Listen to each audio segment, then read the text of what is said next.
Hi, for those of you who I have not met, I'm Jeff Science. I'm the Deputy Director for Management at OMB and the Federal Chief Performance Officer. I want to welcome all of you to the chilly White House today, and thank you for coming here. It's an important day.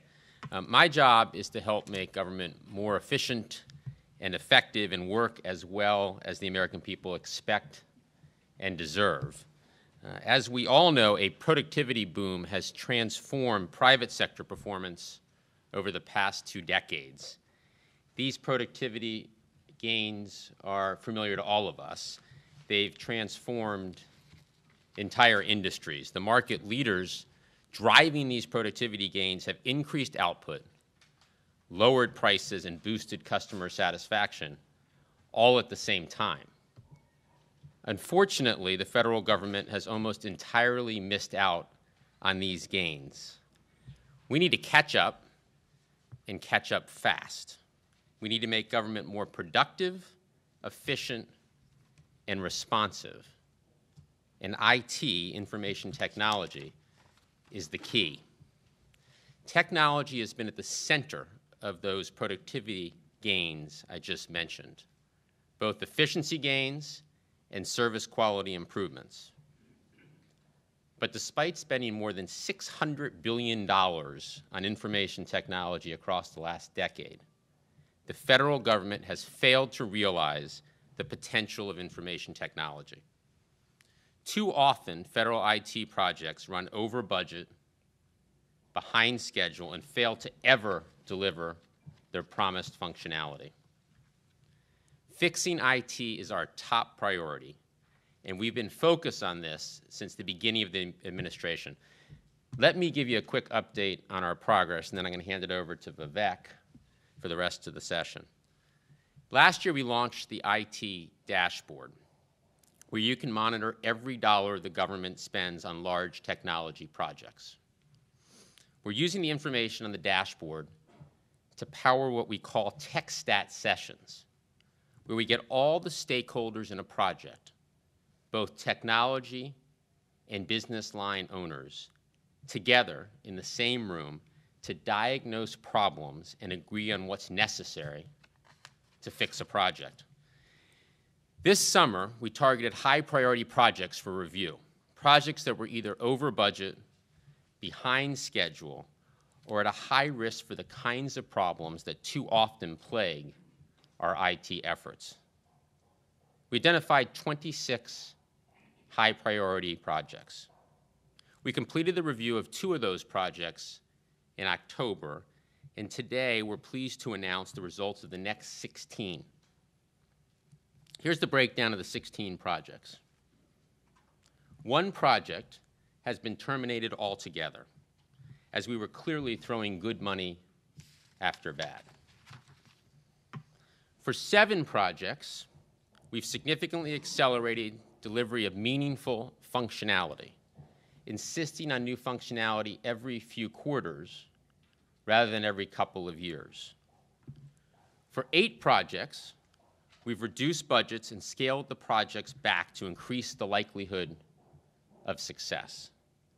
So across all 16 projects, we've cut delivery time by more than 50% and reduced lifecycle budgets by $1.3 billion. Overall, we've now reviewed more than 50 major IT projects, reducing lifecycle budgets by $3 billion. So we now know that we can improve our IT performance on a project-by-project basis, saving money and accelerating delivery. But just as importantly, we're using the learning from this work to identify the structural changes required to drive sustainable improvements across all of government IT. The Federal CIO Council has been very active in our work. We've gotten input from folks on the Hill, and we've been working very closely with the private sector. The President brought 50 CEOs to the White House to advise us on what works and what doesn't in managing IT. And industry groups have put forward strong, thoughtful recommendations. As a result, we now have a clear understanding of the structural changes we need to make to achieve sustained performance improvement. We all believe that IT, government IT, needs to be more agile and responsive to evolving technologies and more accountable and focused on delivering results. But to get this done, we need to remove the barriers that get in the way of consistent execution. We are making 5 structural changes. We are first adopting light technologies and shared services. Second, aligning the budget and acquisition process with the technology cycle. Third, strengthening program management. Fourth, streamlining governance and increasing accountability. And last, we are increasing engagement with the IT community. When I announced these changes just before Thanksgiving, I noted that this is one of those rare occasions in life, rarer still here in Washington, where all the parties agree on the root cause problems and share a common understanding of what needs to be done. This isn't the stuff of controversial frameworks or radical new approaches. The bottom line is that it's all about execution. To that end, we're moving forward with our execution plan. Vivek will review today the specific actions we're taking. For each action, we've identified clear owners and deadlines, and today we're looking forward to getting your feedback and help in refining our execution plan. I want to thank you for all your help to date and ask that you work with us and hold us accountable for executing on our plan with discipline and urgency. With that, let me hand it over to Vivek to moderate today's session. Vivek. Thank you. Good morning. How's everyone doing? Excellent. So what I'd like to do today is walk you through the 25-point implementation plan. We just posted it on CIO.gov. You can find all the details in terms of the reforms that we're going to be advancing. I'd like to begin by talking about the results that have been achieved so far when it comes to the financial reviews and also the tech stats on the 26 high-priority IT systems. If you look at this data, as we reviewed 38 projects across the federal government, what we've been able to do by driving accountability, by making sure that we were looking at what works, what doesn't work, by making sure that we're making the tough decisions that are required to turn around some of the worst performing IT projects, we've been able to reduce the budget of these IT projects by $3 billion. More important than reducing the budget by $3 billion is the fact that we've been able to accelerate delivery by 50%, over 50%. Think about some of these IT projects that we've talked about. They've had deliverables out there that are 5, 10 years out with nothing delivered. In a lot of cases, what we've seen is 7 years later, what the government got was nothing more than an architectural document. That is why these fundamental reforms are going to change the way we manage information technology moving forward. There are 2 major areas that we're focused on where the United States government spends billions of dollars. The first area is around commodity IT, where we spend approximately $24 billion every year. The second area is around how we actually manage large-scale IT programs. These are all the programs where we're modernizing the United States government. This represents approximately $50 billion in IT spending. And this is an area where we've had persistent problems that go back decades of major IT projects that just haven't delivered for the American people. What I'd like to do right now is just give you the highlights of how are we actually going to make these changes stick. What are the fundamental differences between the previous efforts that have been tried? Well, I want to begin by saying that this is not about some radical new framework or breakthrough thinking, but you can go back to the Clinger-Cohen Act, the eGov Act. You can actually look at the FAR. All along, we've actually talked about how the US government needs to move towards a model where we're simplifying the way we buy technology. At the same time, we need to make sure that we're focused on execution. It's not about these grand designs, but it's about actually executing. So number one, what we're committing to is that we're going to turn around or terminate at least 1/3 of the underperforming projects within the next 18 months. Number two, we're going to shift to a cloud-first policy, and what agencies are going to do in the next 3 months is identify minimum of 3 systems that can move to the cloud and execute within the next 1 year. Number three, we're committing to reducing the number of data centers by at least 800 by 2015. Number four, OMB will only approve funding for major programs that actually have a dedicated program manager. This sounds really basic, but you'll be shocked by the number of major programs that don't have a dedicated program manager. We will only approve funding if agencies are using a modular approach with deliverables that are meaningful, deliverables that are not 5, 6, 7 years out, but actually breaking them down into 6-month chunks. And finally, we're going to make sure that there's specialized IT professionals who are working on these major programs, because buying complex, large-scale IT programs is not the same as buying pencils. We're also going to work closely with Congress to make sure that we're consolidating commodity funding when it comes to departments and agencies under the agency CIO. A department like HUD, which has over 200 data centers, or sorry, Department of Interior has over 200 data centers, that doesn't make sense. And the reason is because the way the department is funded, it's bureau by bureau, program by program, which leads to great inefficiencies and wasteful, duplicative spending across the federal government. We're also going to work with Congress to make sure that we actually give agencies and CIOs the budget flexibilities actually necessary to make sure that we can deploy these projects in a modular, agile fashion. I've been working right now late at night on the 2012 budget, and it's not fair to hold agencies accountable 2 years out in terms of what they're going to spend their IT dollars on.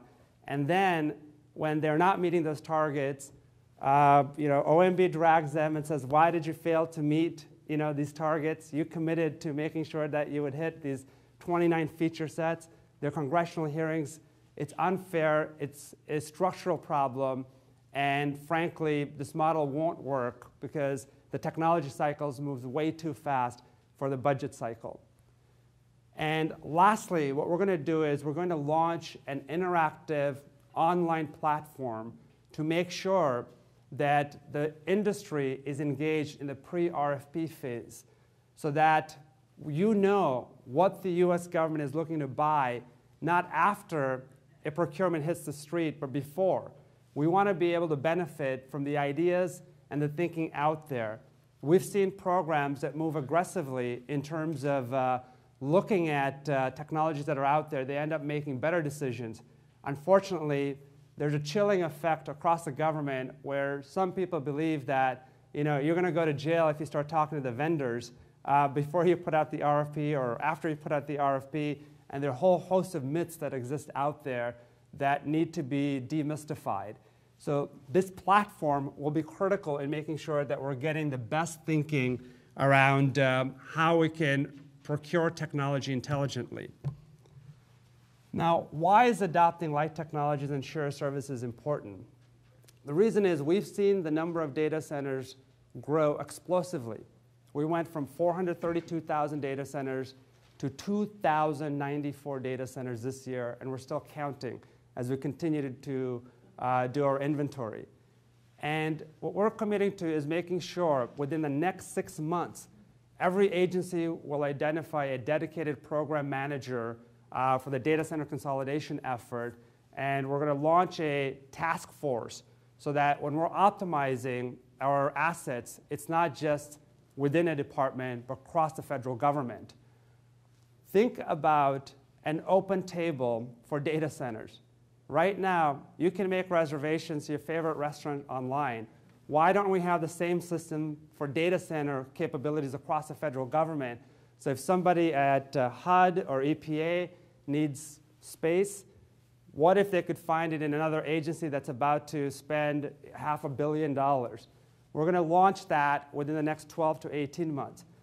We've talked about shifting to cloud-first policy, but what that really means in terms of execution is that within the next 6 months, we're actually going to put in place infrastructure as a service contract that's certified government-wide from a security perspective, so we can start leveraging that. But more importantly, a fundamental shift to cloud. If you think about email systems, if you think about financial systems, we want to be able to put in place government-wide vehicles so that we can stop wasting money. GSA and USDA have all done an amazing job by moving to the cloud. GSA was able to cut its cost by 50% and saved $15 million as it engages in its move to the cloud. The USDA is actually going to be saving approximately $6 million a year with its shift to the cloud. But more importantly, it's freeing up resources from the CIOs to do work that's higher yield and adds value to the everyday Americans. We're also going to be rethinking our entire shared services strategy. The last time this was visited was almost a decade ago, and the technology landscape was very, very different. Today, we may be able to deploy better services at lower costs in a federated web services, API-driven world that's going to allow us to deploy some of these technologies much faster at a fraction of the cost that we've deployed it in. I want to share with you this story at the Department of Interior and the great work that's happened with the leadership from Bernie and Andrew. Now, Department of Interior, here's an example of why light technologies are important. This is one of the projects that we reviewed as part of the high priority projects. The Department of Interior was able to, by applying light technologies and shared services, reduce the lifecycle costs of their infrastructure investments by $500 million, and is committing to go from 210 data centers down to 115 data centers by 2015. What you're seeing here is this $36 million saving over the next 5 years as a result of moving to the cloud. But more importantly, what you're seeing is this massive reduction, 55% reduction in data centers. And that's not just in managing those assets. What that does is it actually focuses the CIOs and the agency in the wrong place. So I want to recognize the great leadership that Interior is providing when it comes to adopting lightweight technologies. Another area for us that's really, really important is to make sure that we're strengthening program management. Unfortunately, program management is not even a career track within the federal government. Yet, program managers are the ones who are spending hundreds of millions and billions of dollars every year on information technology. And what's happened is we've unfairly plucked people from various jobs and said, today you're going to be responsible for a $100 million project, without arming them with the appropriate training, without making sure that there's a community where they can share best practices, without making sure that their role is lifted up so they're not buried 10 layers deep within the bureaucracy. That is why, working with OPM in the next 6 months, we're going to be designing a formal IT program management career path with direct hire authority for agencies. As we were reviewing some of these projects through the TechStat accountability sessions, in one example at the Department of Homeland Security, the CIO was so frustrated, it took him 5 months to bring on board a program manager for a critical project. That direct hire authority is vital.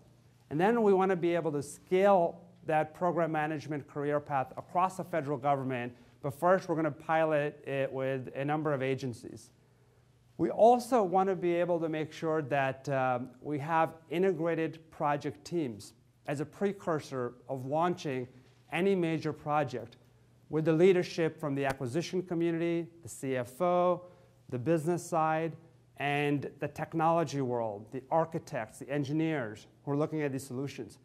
Unfortunately, the world we live in today, what ends up happening is people are hiding behind their emails, going back and forth, and the incentives are not aligned. The procurement community has its incentives, the program management community has its incentives, the tech, the architects have their own incentives. But integrated these teams, the shared incentives to make sure that we're advancing the delivery of this project in a meaningful way at low cost is going to be much, much easier when you actually have these teams that are co-located and are precursor to major programs. The Federal CIO Council is also going to launch a best practices portal. And initially, this portal is going to be focused very much around program management. If we look at what's happening across the federal government, the colossal failures that we've seen across the federal government, but more importantly, the great projects within the federal government where things have worked really, really well, there isn't a central repository of that knowledge. That information is not shared across the government. It's within departments or bureaus. And frankly, what we need to be able to do is share those best practices so everybody can learn from successes and failures within the federal IT community. We're also going to be launching a technology fellows program modeled after the Presidential Management Fellows program. And this is really exciting because I get countless people who approach me when I'm traveling all over the country around how they can give back to their country.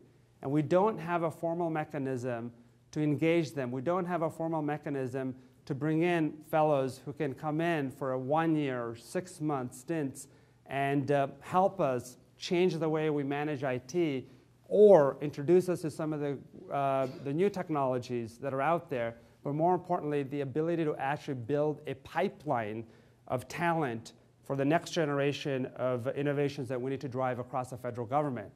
We also need to be able to go back to the eGov Act, where an authority was built around making sure that the industry and the government could actually begin rotations, where you could have somebody from the industry come into the government and work on a set of projects, and somebody from the government could go to the industry. The reason it didn't work was because I think there are a lot of conflicts of interest. And I think the challenge is going to be, how do you do that without conflicts of interest? Well, you don't do it with technology companies. There are plenty of enterprises out there that have huge operating units, from Starbucks, which is a global enterprise, to looking at companies like Alcoa and figuring out, well, how do we get some of the folks who are working on large-scale IT projects to rotate between the federal government and the private sector. Now, here is an example of what happens when you don't have good program management. Richard Spires and I reviewed this program as part of one of the high-priority projects. This was a project where the government spent $40 million in 7 years, and it got a system that didn't work, code that was buggy, and unfortunately, when we looked at it, we dug deeper, we realized, well, they really didn't have a dedicated program manager, there were no performance metrics, they weren't providing the appropriate oversight on contractors. That is why we made the decision to terminate this project. And that is going to be the future of projects that don't deliver. We want to make sure that we do not continue to throw good money after bad money. And the old path here would have been to continue to spend this money until this project became a national headline, and then it would have been canceled. But we want to be proactive. We want to crack down on wasteful spending across the federal government. Now, one of the biggest challenges that confronts the IT community is the fact that we haven't really aligned our acquisition processes with the technology cycle or our budget processes with the technology cycle. Dan Gordon and I are going to be working very closely on making sure when it comes to aligning the acquisition process with the technology cycle, we actually have meaningful reform. One of the things we're going to be doing within the next 6 months is designing and developing a cadre of specialized IT acquisition professionals. We also want to be able to make sure that we're identifying some of the best practices that already exist. Similar to the program management, within the acquisition community, the challenge has been that for years, we've known that we should move towards a modular, agile methodology. As a matter of fact, Dan and I looked at the FAR language, and it's clearly spelled out there. The question is, well, why isn't it happening? The reason is because historically we haven't been very execution focused, because agencies want to move towards agile, modular, but they don't know how to do it, or we haven't provided the right tools. How do we put in place the appropriate templates that support modular development? How do we make sure that we have model language that it can plug into their contracts? How do we make sure that these integrated teams are coming together as they're deciding the future of some of these IT projects? That is critical in terms of what we're going to be doing next. But one of the areas that I'm very, very excited about is item number 16 here. Reducing the barriers to entry for small, innovative technology firms.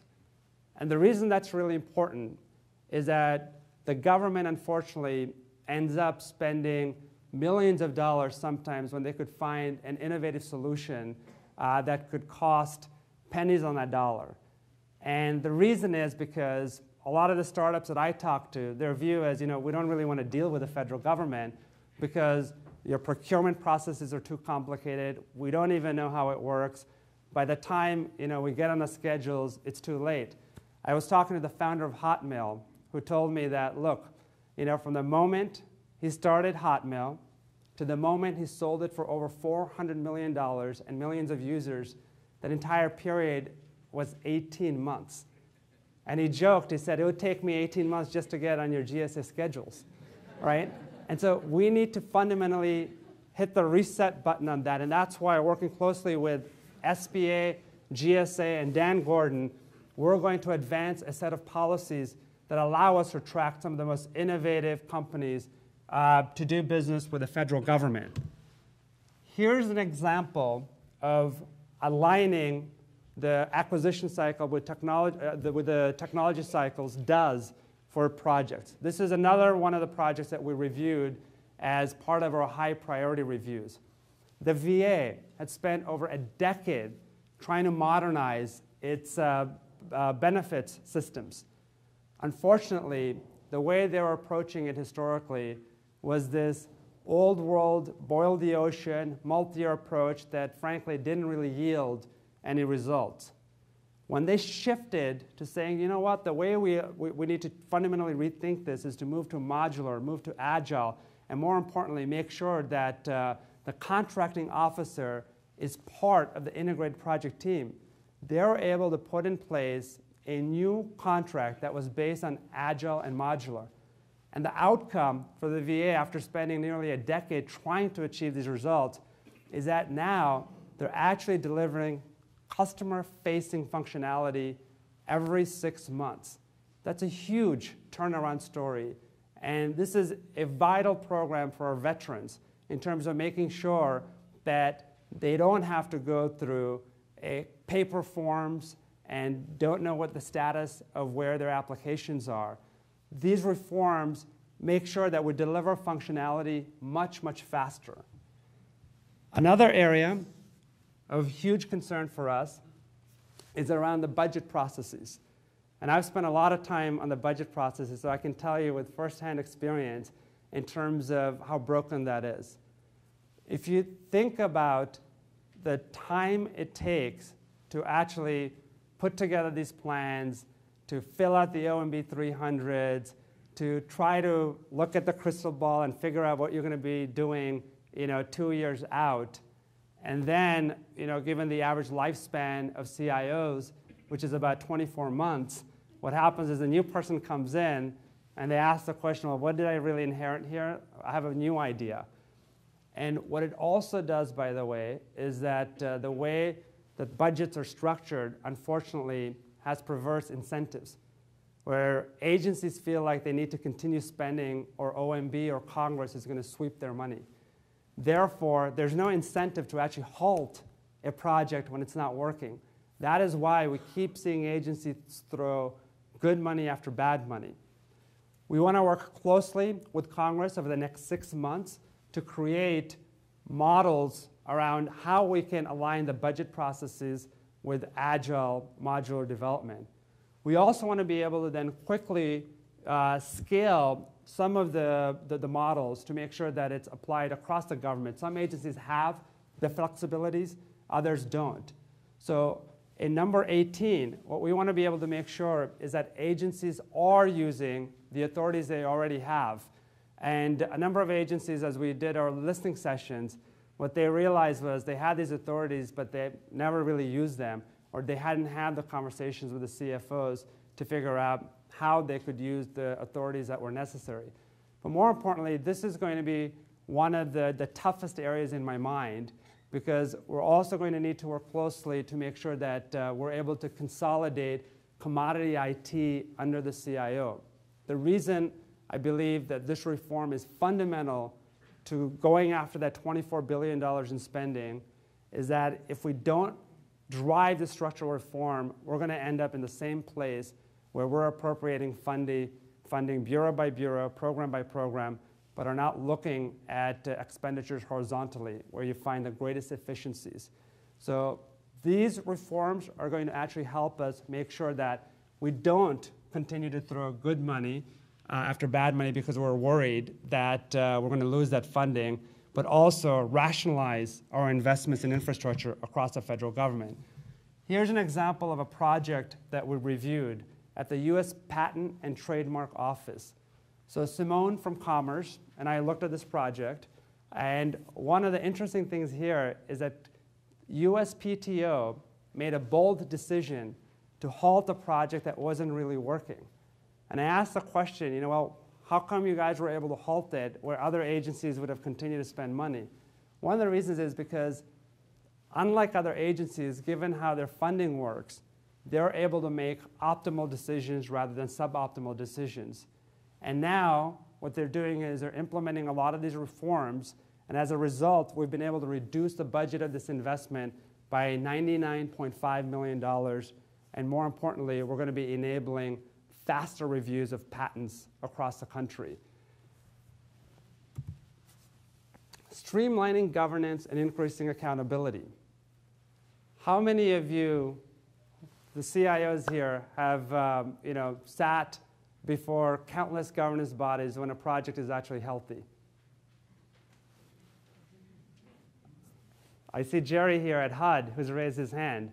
And the challenge here is you have a number of bodies that are created to look at how these projects perform. And frankly, a lot of times these are toothless governance bodies. They can't make decisions. They don't have the rights to make those decisions.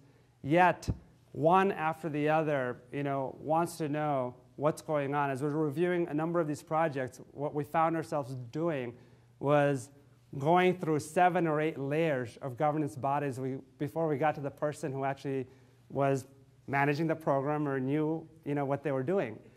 The challenge, unfortunately, here is this is very harmful for how we manage information technology projects, because what you get is a false sense of security, because everybody's responsible, nobody's responsible. And what you create is a culture of faceless accountability. That is why in the next 6 months, what we're committing to do is to reform and strengthen the investment review boards. What we're planning on doing is working with the deputy secretaries and agency CIOs. We're going to literally productize the TechSet accountability session model. We've proven that this model is execution focused. It produces results. It allows you to make the tough decisions that are necessary. And it produces better functionality faster at lower costs. So rather than trying to lead with a memo, what we're going to be leading with is execution.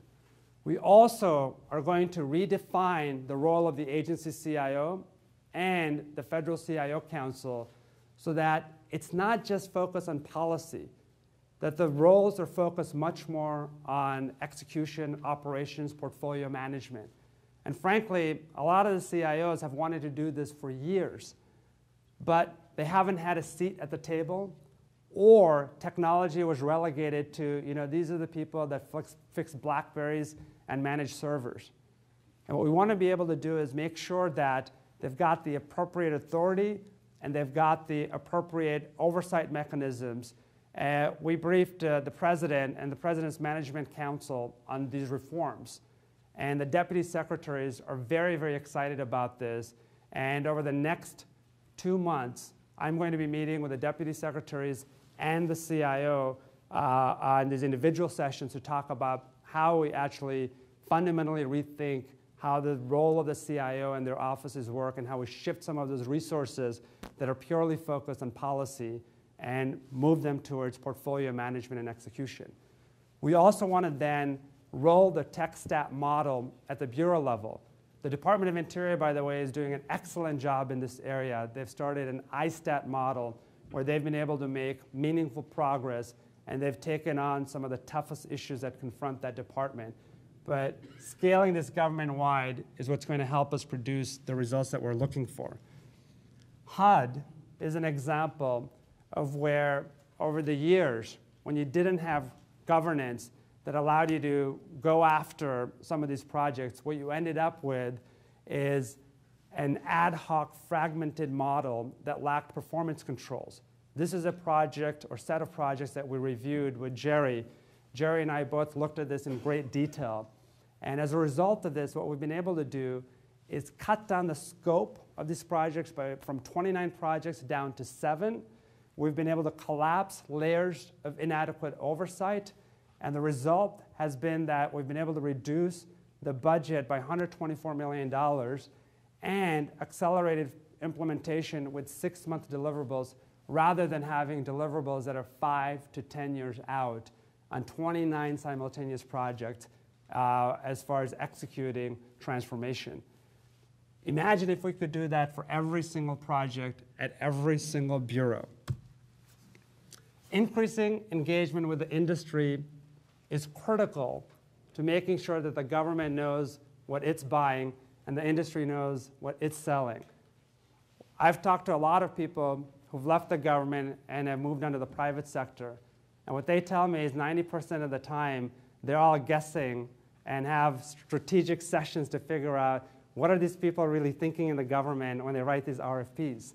What we need to be able to do is we need to be crystal clear on what our requirements are, and we need to be crystal clear when things aren't working. That is one of the reasons Dan Gordon is going to lead a Mythbusters education campaign to make sure that the government understands, what can you and can you not do. There are a number of myths that Dan will mention that have been propagated over the years, where people believe you can't talk to the industry, where people believe that when you're down selecting, you can't really sit down with the vendors and try to negotiate an optimal contract, where people believe all sorts of things that actually lead to RFPs that seem like they're written in the 1980s because people haven't really had conversations with the industry over the years. And we also want to make sure that the platform that I talked about allows us to get innovative ideas early. When we were launching recovery.gov, one of the things we did is we actually started national dialogue online, and we got thousands of people who came on board. And what we said is, we don't know what the right answer is. What technologies are out there? What are the right approaches? And the RFP actually benefited because the board realized, wow, there are all these new technologies, there are all these new approaches. We had no idea. Whereas the old model would have been a few government officials would have gone behind closed doors, written an RFP, put it out on the street, and the industry would start playing guessing games in terms of what people are thinking. An award would have been made, and the program people would have said, this is not what I was looking for. It sucks, but the procurement takes too long, so I'll just move forward with this, and then the project would get killed. We want to end that by increasing engagement. Here's an example of what the FBI has done to make sure that they're hardwiring their contracts to engage the industry as they move through various phases. This is another project we reviewed as part of the 26 projects. So if you look at their next generation fingerprinting system, what the FBI did is they decided to say, you know what, we can't really predict what technologies are going to be out there and which companies are going to be the most innovative companies. So they structured their contract by saying, we're going to make sure that we engage the industry before we award high-dollar task orders or high-dollar contracts to the industry, because iris technology is evolving, fingerprinting technology is evolving. And what that's been able to do is it's actually allowed them to move very, very fast in much smaller phases. And it's actually allowed them to achieve phenomenal results.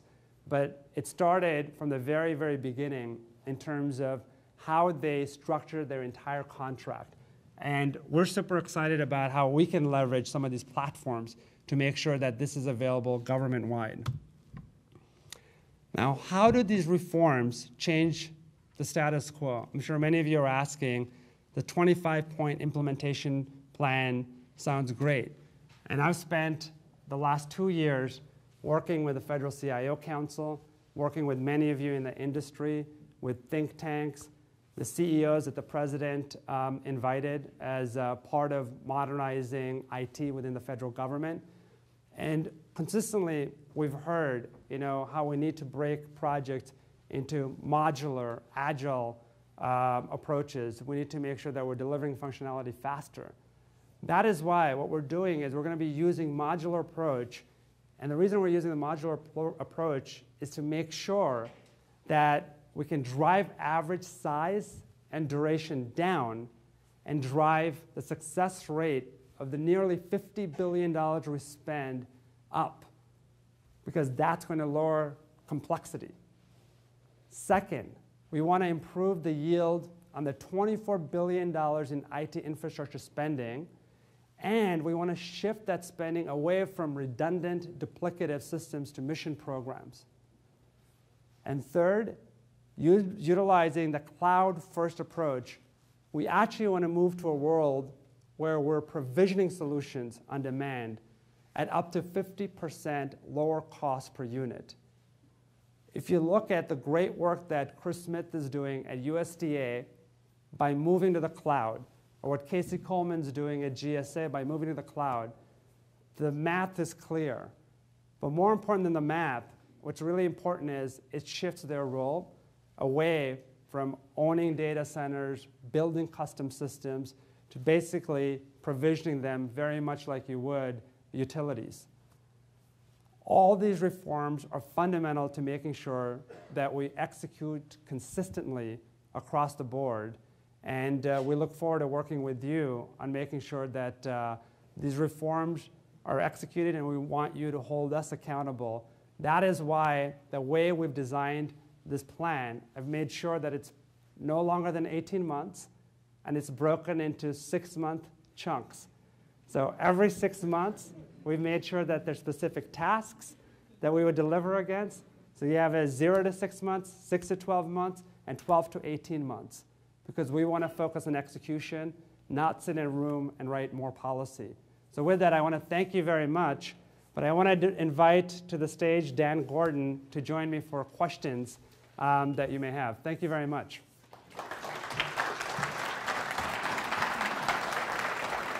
Do you have the mic? Your mic's over here. I think we've got people coming up with mics for questions. Great.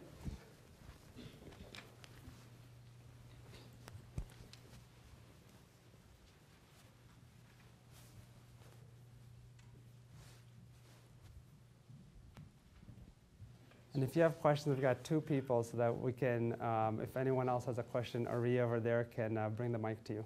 Yeah, Ray Maslimani from GCE. Vivek, how soon do you think you can get agencies to begin using the cloud-first model? Well, I think it's already happening, right? The examples that I cited, not just at USDA and GSA, but also from the Recovery Board to HHS, a number of agencies are already moving in that direction. So what we're going to be doing in the next 6 months is making sure that there are specific systems that are identified with very, very specific migration strategies to the cloud. And Dan, maybe you can talk a little bit about the work we're going to be doing on the procurement front. Sure. Thanks for that. The fact is that, as you all heard, acquisition and improving acquisition practices are going to play a key role in improving the way we buy IT. There are several points that you mentioned. It may be worth highlighting a couple of things. And I should point out, by the way, that the audience we have here today is sort of emblematic of the approach that we're taking, because we have people from industry here and government together in the same room talking to one another, a very important thing for us to do. And among the government people here, we have people from the IT world, and we have people from the program shops, and we have people from the contracting offices, another part of what we're doing.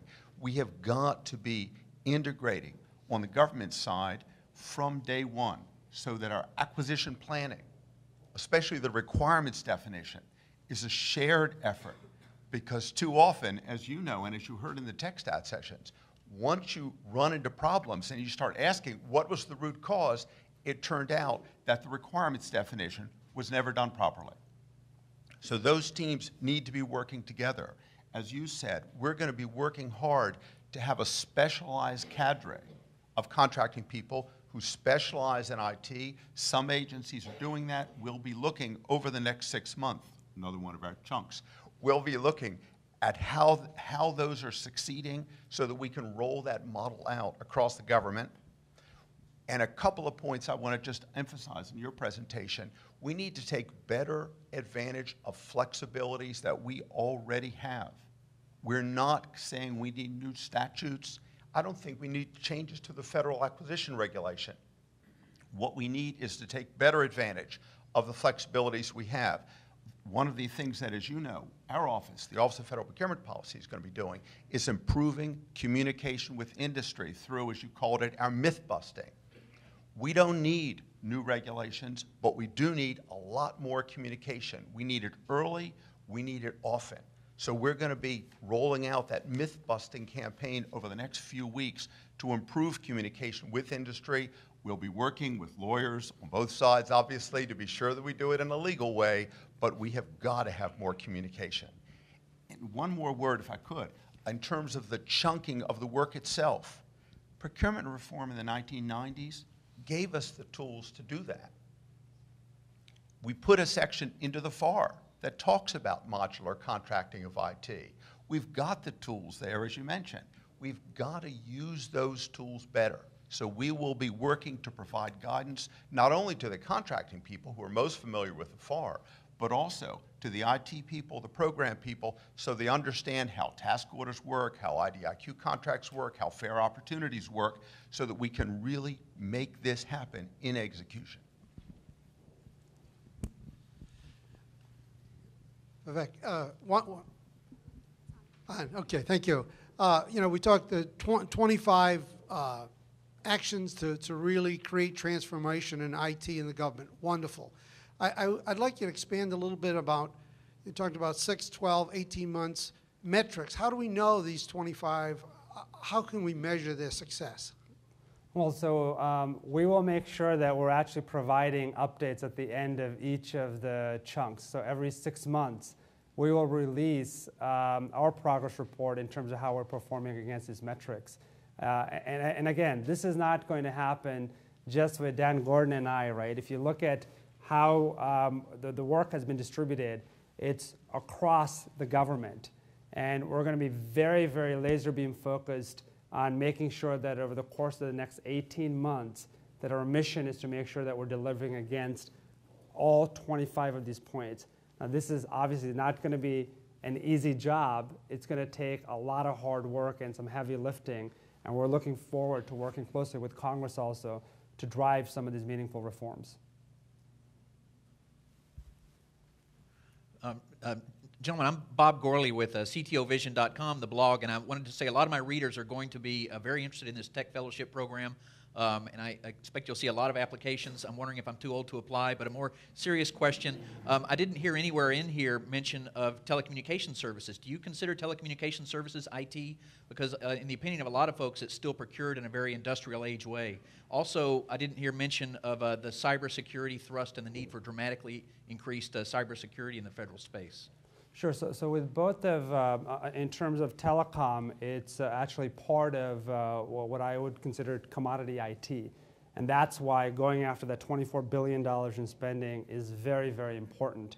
And in terms of cyber, I don't think it's a point. It cuts through everything we do. That is why the president, when he came into office, ordered a top-down review of our cybersecurity posture.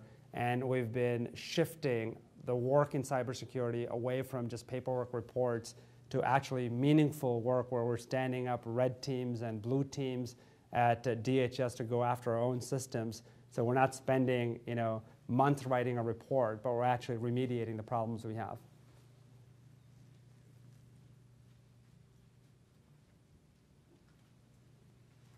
I think there's a question over here.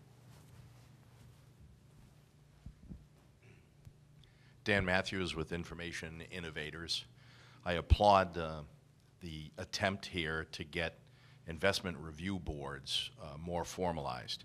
Would you talk a little bit about the relationship between the CFO's office and the budget office in the process of developing a standardized approach to IRBs across the departments?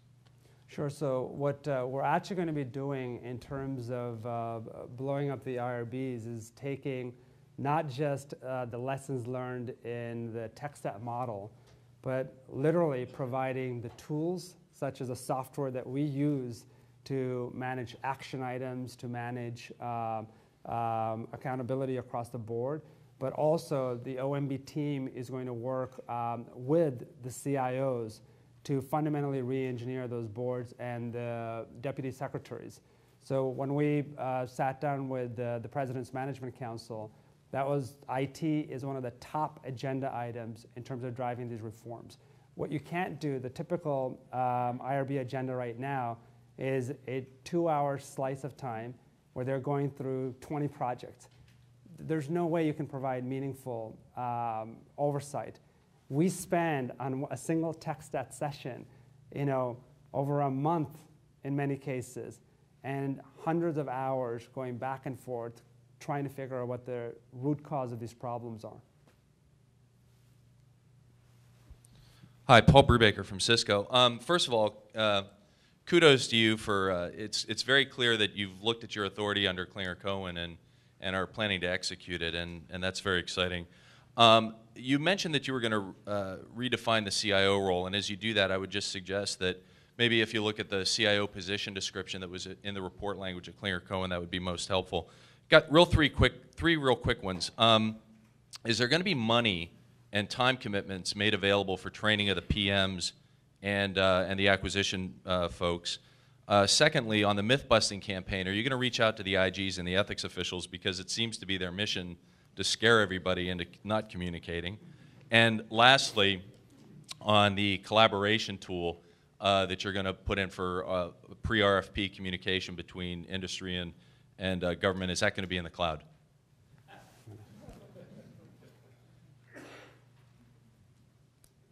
think all questions that have the word cloud in them go to Vivek. But except for that part, let me say a few words about the first two questions. The money for the training, for the specialized IT acquisition core cadre, money is a challenge. Budgets are very tight. Budgets are very tight, and they're not going to get easier as we move into the new calendar year. I think everybody in the room is aware of that. That's why we will be working with the agencies to find ways to get this training done within what we have today. You probably know, Paul, that we've been working with the Congress to add money for the acquisition workforce, which would include the program managers, the COTRs, and of course the 1102s, the contract specialists, contracting officers. But money is very tight, and I can't predict where we're going to end up, obviously, with the 2011 budget, much less the 2012 budget. but we do need to work on it. I will tell you that we've got a head start.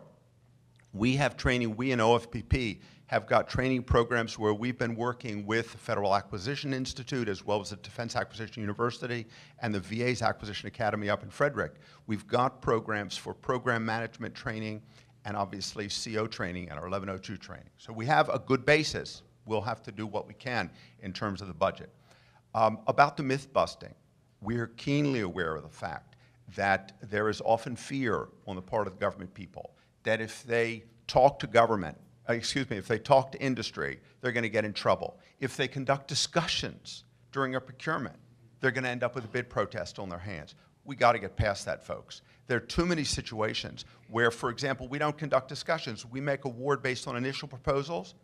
We're leaving money on the table. We cannot afford that. There could be a better technological solution that we're not finding out about because we're afraid to talk with industry. We need to work with the Office of Government Ethics. We need to work with the attorneys, and we can meet with the IGs as well if need be. We have got to have our people be comfortable using authorities that they already have to meet with industry, to listen to industry without giving anybody an unfair competitive advantage. We can do this if we work our way through it, listening to all those who want to advise us, listening and then giving clear guidance about what the do's are and not only what the don'ts are. All right? Let me turn over the last question to you about the cloud, right? Got the word cloud there. That's cloud is a four-letter, oh no, cloud is a good thing. And yes to cloud. Next question. Tim Young with Deloitte. Two quick questions. The first of which, admittedly, will come across as pandering. What can industry do to help you implement this? And then secondly, what steps are you taking to help institutionalize these reforms such that changes in personality or potentially administration don't impede the impact and the implementation of them? So I think on the second point, we're working very closely with Congress on S920 to make sure that these reforms can be hardwired. But we're also actually looking at how we can make sure that we've created a culture within the federal government where it's not, focused on just issuing a memo or policy guidance, but meaningful tools, ways to get the job done. And as part of the president's budget, there is about $50 million in the proposed budget on making sure that we have resources to execute this plan. Again, we'll see what happens when the CR is over, but making sure that we're not just providing, a set of guidance, but we're also fueling it with resources that are actually necessary to power it in the long term. And then with the industry, I think the industry has been actually very helpful. Many of you in this room have actually sat down with us as we've gone listening to her after listening to her, had discussions, debates around what the course is, and a number of industry organizations actually published and released their own reports, and a number of those reports actually had a set of reforms for the industry in terms of what could the industry do to make sure that when they're selling into the government, they're selling so effectively and that these projects are successful. One example is that you have a capture team that goes out there and writes a proposal. As soon as you win the contract, that capture team moves on to another project that they want to go after, and the implementation team doesn't really know what they wrote. And so there's a huge disconnect between the capture team and the implementation team. And then what ends up happening is when the industry starts some of these projects, they start off with their very senior people. Within 30 days, you've got people who've never worked on some of these projects. So I think there's a lot that the industry can also do, and a number of those proposals are actually out there that the industry generated itself. If I could add just one word on the myth-busting campaign, we have already begun reaching out to industry as well as to the agencies. We're going to be having outreach sessions. If anybody in this room wants to help us by giving us suggestions, recommendations, you can contact us in OFPP. You can contact me. Our deputy administrator is in the back, Leslie Field. She put her hand up. There we go. Leslie's back there. Feel free to contact her. We are actively seeking suggestions and recommendations about the myth-busting campaign. I think we'll take one more question. Hi, Vivek, Terry Takai. Department of Defense. Just a couple of comments, I think, as much as questions. First of all, I really applaud you for this work. I think we're looking very hard at DoD in terms of the role of the CIO and the way we're going to organize. And I think the 25 points you've laid out here very definitely are things that we're thinking of. I guess I had one request more than a question, and that would be that we really look at the whole security and the cybersecurity aspects as being as important as our efficiency drives and our cost-saving drives. I think that, in many ways, for many of us, that's going to be actually a way to drive many of the things that you want to do here. Cost savings are always a little scary for organizations, but when we can phrase them in terms of the importance from a security perspective. And I also think security is an important trade-off as you look at the way we are going to implement and make sure that we're always balancing security with where we're taking efficiencies. So we look forward to working with you very much on this. Yeah, and I think, I can't overstate the importance of security. And our view is that it's vital, it's baked in. These reforms are targeted very much around how we manage the $80 billion portfolio. And to me, security is part of that DNA. It's not something that's separate. And then the president has already leaned forward on that with the cybersecurity policy review. But we're very excited about driving these reforms. That's why with every CIO in the DepSec, I'm going to be sitting down in one-on-one sessions to make sure that we recognize that each department is also unique, that we're driving these reforms structurally. We have tight timelines, lots of heavy lifting, but we're super excited about this agenda. I want to thank everybody here for taking the time to come early in the morning. And also, I look forward to working with all of you as we move the ball forward in transforming the way we run large-scale IT projects and manage commodity IT. Thank you very much.